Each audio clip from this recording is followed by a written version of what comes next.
আজ আমি চলে এসেছি আরও একটি রান্নার ভিডিও নিয়ে। আজকের রান্নাতে রয়েছে শীতকালের ছোলার শাক। শীতকালে আমরা অনেক রকমের শাক সবজি ও ছোলার শাক পেয়ে থাকি। তো আমার মা দুদিন আগে বাজার থেকে ছোলার শাকটা এনেছিল। সময়ের অভাবে করা হয়নি, সেই জন্য মা বলল যে তুই আজ ছোলার শাকটা দুপুরবেলা রান্না করিস। তো সেই কারণে আমি আর আমার একটা দাদার মেয়ে দুজনে মিলে ভালোভাবে ছোলার শাকটা বেছে নিলাম। ছোলার শাকটা বাছতে অনেকটাই সময় লেগেছিল। এরপরে ছোলার শাকগুলো ভালোভাবে জল দিয়ে ধুয়ে নিলাম। ছোলার শাকে যে আমি বেগুন আর কাঁচা লঙ্কাগুলো দেবো, সেগুলো আমি ভালোভাবে জল দিয়ে ধুয়ে নিলাম।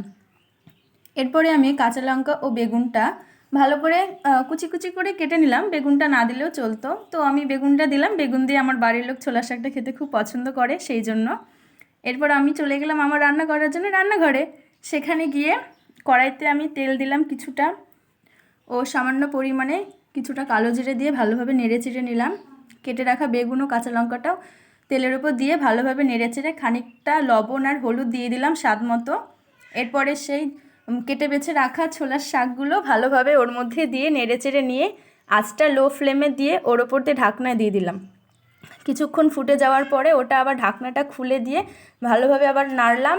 এমনভাবে নাড়তে হবে জিনিসটা যাতে ওই বেগুনগুলো গলে যায়, আর লো ফ্লেমে দিয়ে রাখতে হবে যাতে বেগুনগুলো সেদ্ধ হয়ে যায়। এভাবেই আমার তৈরি হয়ে গেল ছোলার শাকটা। এরপর আমি আমার দাদার মেয়েকে আবার সেই ছাদে নিয়ে গিয়ে ভালোভাবে ছোলার শাক দিয়ে ভাতটা মেখে ওকে খাইয়ে দিলাম। ও তো বাচ্চা মানুষ, নিজে হাতে খেতে পারে না, তো সেই জন্য আমাকে বললো, পিসিমণি তুমি আমাকে খাইয়ে দাও। তো আমি ওকে ভাতটা ভালোভাবে মেখে খাইয়ে দিলাম।